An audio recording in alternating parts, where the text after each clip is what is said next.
Fala galera, mais uma vez eu, Alexandre Magalhães, na resenha com Magalhães, para falar dos times do futebol brasileiro e dos campeonatos que estão em curso.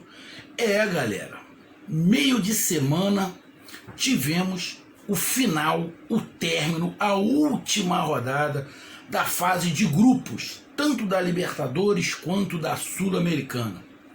Alguns brasileiros bem e outros brasileiros ficaram pelo caminho, infelizmente, tanto na Libertadores quanto na Sul-Americana. E o momento agora é falar de Sul-Americana. Galera, Sul-Americana, brasileiros classificados. Tivemos no grupo D o Atlético Paranaense, no grupo G o Bragantino e no grupo H o Grêmio, ou seja, 3 brasileiros. Porém, tivemos 4, 5, 6, 7 brasileiros, apenas 3. Bom, apenas. Mas na verdade seria 3,5, seria metade, né? Dava para ter pelo menos mais um brasileiro, dava para ter 4 brasileiros na próxima fase da Sul-Americana, porque tem brasileiros que estão da Libertadores que estão indo para a Sul-Americana. É o caso do Santos. Aí já formam 4 brasileiros. Dava para ter mais um brasileiro. Mas a gente vai falar agora de um desses brasileiros que poderiam ter chegado às oitavas de final. A gente está falando do Ceará, do Vozão, que era o líder do seu grupo, jogava fora de casa contra o Jorge Wilstermann, que vinha fazendo a campanha muito ruim, muito ruim. Cadê aqui? O tanto que o Jorge Wilstermann ficou na última colocação. Jorge Wilstermann teve apenas uma vitória, que foi justamente a vitória da última rodada em cima do Ceará. Então, meu amigo torcedor do Ceará e meu amigo torcedor nordestino e brasileiro, eu já vou te pedir desculpas aí pela demora de não estar fazendo o vídeo logo antes do jogo. Estou fazendo o vídeo na sexta-feira de manhã, porque eu cheguei agora, acabei de chegar do trabalho, não tomei nem banho, vim logo gravar. Depois eu vou tomar meu banho, tomar meu café e vou descansar. Que eu tinha que fazer esse vídeo. Como eu fiz um vídeo também da eliminação do Bahia, não tem porquê eu não fazer o do Ceará também. Dos momentos bons e dos momentos ruins do canal Resenha com Magalhães está aqui. Principalmente porque o Ceará teve nessas últimas semanas, nas 3 últimas semanas, uma sequência de insucessos. Então, é para começar a se pensar. O Guto está balançando? Não creio que seja isso. Mas tem que se rever alguns posicionamentos. Então, eu peço a você, meu amigo torcedor do Vozão, que está triste, que tinha esperança de se classificar, e eu também, e na verdade eu tinha esperança que os 2 nordestinos se classificassem, tanto o Bahia quanto o Ceará, para mim davam para passar, mas infelizmente não foi isso que aconteceu. Os 2 acabaram ficando fora. Uma pena, mas faz parte. Mas eu acho que os 2 têm muita coisa em comum. Muita coisa em comum. Apesar do Bahia ter uma história, né, tanto no cenário nacional e até no cenário internacional, porque já tinha disputado algumas outras vezes, mas o Bahia demonstrou a mesma situação do Ceará. Qual? Não tem casca, ainda não tem aquela, como é que eu vou falar? Aquele hábito de estar disputando Sul-Americana. Parece que o Bahia não aprende. O Ceará é diferente, porque o Bahia já disputou, até na penúltima aí, contra o Atlético Paranaense, teve chance de... Jogou até melhor que o Atlético Paranaense, poderia ter chegado à final e ter sido campeão. mas parece que sempre falta alguma coisa, uma experiência a mais, uma situação a mais. Tanto de um lado quanto do outro, tanto do Bahia quanto do Ceará, os dois times se reforçaram, mas mesmo assim não conseguiram. Lógico, a mudança de formato da Sul-Americana também atrapalhou um pouquinho, porque estava todo mundo acostumado na Sul-Americana com mata-mata. Sem ser mata-mata, ser fase de grupos, tem que ter mais experiência. E essa experiência tem quem estava fazendo Libertadores, que sempre foi fase de grupo. A Sul-Americana não. Então, essa experiência nem o Bahia e muito menos o Ceará tinha, que era de mata-mata, igual a Copa do Brasil. Então o Guto tem essa experiência de mata-mata, mas não tem nessa de fase de grupo. A gente está falando de campeonato sul-americano, a gente não está falando de campeonato regional, de sul-americano. É diferente. E essa experiência conta. Então eu peço que você curta, compartilhe, inscreva-se no canal Resenha com Magalhães, dê o seu like, ative a notificação, coloque seus comentários, entre no nosso WhatsApp, que é o 022 9922 54 que está aqui embaixo na descrição do canal. Você pode ajudar o canal a crescer através do nosso Pix, que é o número do WhatsApp, através aqui dos membros, você pode se tornar membro do canal aqui embaixo de azul. Quando estivermos fazendo as nossas lives, que vai retornar as lives de maneira um pouquinho mais profissional, você pode ajudar através do Superchat, tá? E dando aquele like. E só para lembrar, o Campeonato Brasileiro começa, a Série B começa nessa sexta e a Série A começa no sábado. E o canal Resenha com Magalhães criou uma liga no Cartola. Se você quiser participar da Liga do Cartola, você entra no nosso WhatsApp e fala: Magalhães, eu quero participar da Liga do Cartola. Beleza, eu vou te colocar no grupo do WhatsApp da Liga do Cartola. Esse grupo é fechado. Essa liga é fechada. Você não vai conseguir entrar no Cartola, procurar lá Resenha com Magalhães Liga e tentar entrar. Você não vai conseguir. Tem que ter autorização. Por isso que é fechado. E é fechado porque a gente quer dar uma premiação para os primeiros colocados. Então a gente está pedindo a contribuição de R$10 por mês para cada um que esteja participando. Por quê? Cada mês o primeiro colocado vai ganhar uma premiação. E no final do ano, no final do campeonato, em dezembro, os 3 primeiros colocados também ganharão a premiação de acordo com o que a gente arrecadar. Beleza? Então a gente é fechado e a gente pede essa colaboração. Então vamos lá, galera. Bom, o Ceará não jogou bem. Assim, vi o jogo todo, fiquei com a sensação que eu acho que foi o pior jogo do Ceará. Era para ter sido o melhor, tinha que ter sido o melhor jogo do Ceará para se classificar, e foi o pior. Fiquei com a sensação algumas vezes de... Já viu quando parece que o time está meio bêbado? O cara que bebe, não estou falando que ele está alcoolizado, caindo não, mas começa a dar aquela tontura, aquela leseira, parece que a coisa está um pouco mais lenta do que o normal. É a impressão que eu tive do Ceará. Lógico, a gente sabe que tinha altura. E isso vem de experiência. Não adianta você jogar todo atrás na altitude. Você vai cansar. Na altitude você tem que ficar com a bola também. Você tem que fazer essa bola girar, você tem que fazer o adversário correr atrás da bola para ele também cansar um pouquinho. Se você der a bola para o adversário e só o adversário ficar com a bola, você vai ficar correndo atrás dele o tempo inteiro.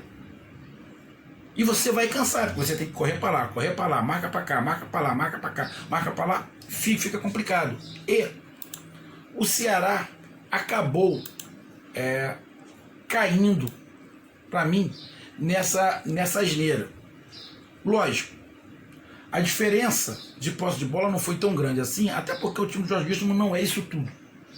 Tem ali um tal de Papito, que fez o gol, um golaço por sinal. Tem o Serginho, que é o brasileiro, que dá aquela cadência ali no meio de campo. Mas o Ceará era para ter ficado um pouquinho mais com a bola. Só que o Guto, para mim, faltou experiência ao Guto. Por melhor que ele seja, faltou experiência. Cara, outro detalhe. O Mendonça vem caindo de produção vertiginosamente. Não é um jogo para você ter 2 jogadores de velocidade e botar correria. É jogo para você segurar a bola, tocar a bola. O Mendonça até toca, mas na correria. Então, talvez fosse um jogo para você entrar com Vina, Jorginho, você congestionar o meio de campo e botar até um cara de velocidade ali. Era um jogo para você botar talvez um Saulo lá na frente, no lugar do Jael, e deixava o Lima mesmo, ou botava algum outro jogador com preparo físico ali e congestionava o meio de campo, 2 jogadores de marcação e 2 de criação para poder ficar com a bola. Mas não, ele não muda, o Guto não muda, isso é complicado. Isso é complicado para jogar na altitude numa fase de grupo precisando ganhar e não podendo gastar muito gás. Então, para mim, faltou um pouco de experiência, sim, até em alguns jogadores, mas aí só vai ser com o tempo. Jorge Wilstermann fez uma boa partida, foi melhor. No final do jogo, que o Ceará resolveu correr, aí foi correndo, de qualquer maneira. Teve situação lá que o Mendonça também sentiu um pouquinho, não saiu, mas sentiu. O Lima sentiu e saiu. O Jael saiu. Muitos jogadores sentiram. Isso acontece, mas a gente já viu vários times brasileiros jogar lá e não ter tanto jogador sentindo assim. Lógico, isso vai de cada pessoa, mas a forma como joga também ajuda. Você tem que fazer a bola correr, não você correr atrás da bola. E o Ceará estava jogando errado, o Ceará estava correndo atrás da bola, estava errado.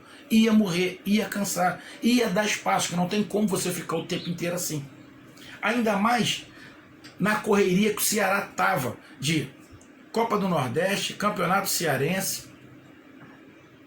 Psicológico já não estava legal, perdeu a Copa do Nordeste, perdeu o Campeonato Cearense. Então não fez uma boa partida o Ceará. Eu não vou nem falar taticamente aqui. Eu sei que a torcida estava metendo malho, o pai da torcida estava metendo malho no Guto. Para mim também algumas substituições do Guto foram erradas. Aí é que eu estou falando. É um conjunto de coisas que para mim, resumidamente, é falta de experiência do clube, dos jogadores e do treinador. Por mais que pergunte, essa experiência é só vivendo. Experiência não se compra. Você pode até perguntar a alguém, mas você tem que viver. O time do Ceará está vivendo agora. Fez uma Sul-Americana honrosa? Fez. Poderia ter se classificado? Poderia. Teve chance de ganhar do Bolívar. Teve chance de ganhar dos outros times, mas acabou não ganhando. Empatou demais. Se o Ceará, de um daqueles empates, ele ganha, ele teria os mesmos 11 pontos do Arsenal. E de repente, no saldo de gols, poderia ter ganho, ter jogado essa partida aí contra o Jorge Wilstermann, precisando só do empate. Mas não foi isso que aconteceu. O jogo que o Ceará fez não me agradou. Eu sei que a altitude atrapalha, mas não fez um bom jogo. Os jogadores parece que estavam muito mais cansados do que a gente imaginava. Lógico, são 3 decisões: Copa do Nordeste, Campeonato Cearense. Isso é complicado, não é fácil. Time que quer ser grande tem que começar a conviver com isso e aprender com isso. O Ceará é um time emergente. A torcida não tem que achar que está tudo errado, não está. É assim mesmo, é assim que funciona. É aos pouquinhos, mas tem que ir pegando experiência. E sempre estar disputando Sul-Americano e Libertadores. E contratar jogadores com essas experiências. Tem que começar assim, não pode fazer muita aposta, senão é complicado. Você tem que começar a pegar jogadores cascudos nesse tipo de competição. Fiquei triste tanto pelo Ceará como no dia anterior pelo Bahia, mas do Bahia era quase que impossível, na verdade. O Ceará não, era bem palpável, dava para ganhar. Então o futebol do Ceará não foi agradável. Não foi dos melhores, talvez foi o pior jogo. Mas ali contribuiu. O time parecia que estava muito mais cansado do que a gente imaginou. A altitude piorou o cansaço que o time do Ceará estava. Isso aqui não é desculpa, é a sensação. Eu não sei se estava. Por isso que eu falei no início, a impressão que dava que os caras estavam meio bêbados, meio fora, porra, de sintonia. A forma de jogar foi errada. Para jogar na altitude você tem que fazer a bola correr, você não tem que ficar correndo atrás da bola. Você tem que fazer a bola correr. Então você tem que povoar o meio de campo ali para poder tocar a bola, sair tocando, tocar, porque qualidade o Ceará tinha mais que o Jorge Wilson. Não fazia correria. Lógico, o Ceará tinha que ganhar? Tinha. Mas você tinha que fazer o time do Jorge Wilson cansar também. E você só marcando, só ficando atrás, só correndo atrás dos adversários, você não vai fazer o cara cansar. Ele vai ter mais gás que você, ele já está acostumado com a altura. E ele fica com a bola, e você correndo atrás dele, você vai cansar. Então, ó, o cansaço, a altitude, que piorou o cansaço, a tática, para mim, foi errada. O Guto, eu tô falando, ele é assim, ele não muda, não dá para jogar, na altitude, só com um esquema, só com uma forma, não dá. Serve de aprendizado para ele. Na altitude você tem que ficar com a bola, você tem que tocar a bola, tem que fazer a bola correr. Eu estou falando isso aqui direto, porque é assim que a gente viu outros times ganhando na altitude. É difícil, é sempre muito difícil, mas você tem que ficar com a bola, você tem que fazer a bola girar. E o Ceará tem jogadores que poderiam fazer isso.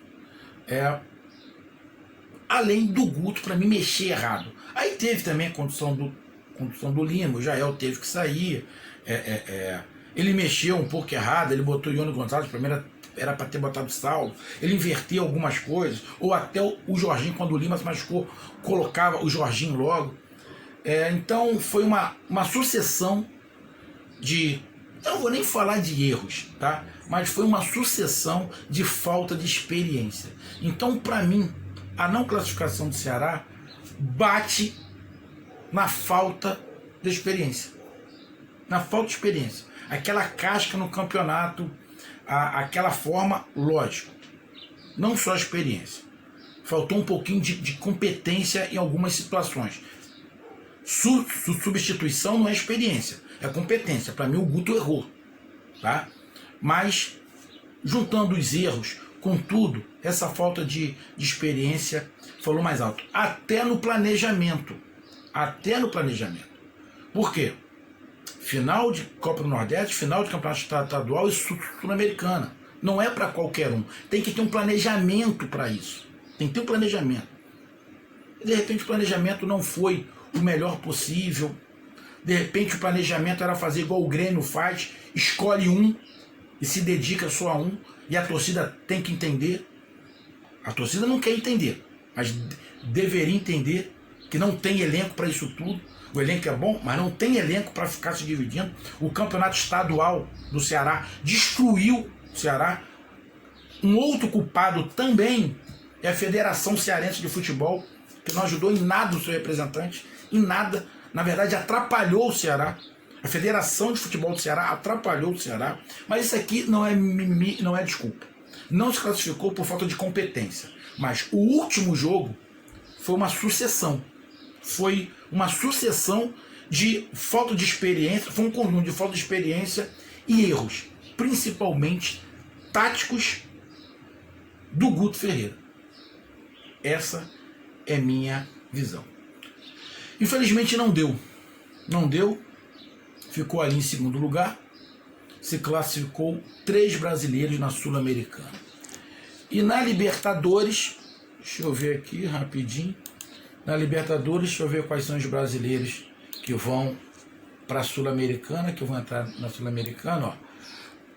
Os brasileiros, o Santos, só o Santos que não se classificou, só o Santos que não se classificou para as oitavas de final da Libertadores. Então teremos Santos, Grêmio, Atlético Paranaense e Bragantino. 4 brasileiros nas oitavas de final. E o sorteio eu acho que é na terça-feira, se eu não tiver enganado. Então, meus amigos, essa foi a minha análise. Uma pena, mas bola para frente. E agora vai começar o Brasileirão. Ibaí, Ceará, representante do Nordeste que foi na Sul-Americana, tem que pensar já para o próximo ano. E aguardo o próximo vídeo, que é falando sobre o Brasileirão, tanto de Série B quanto de Série A. Um abraço, fui!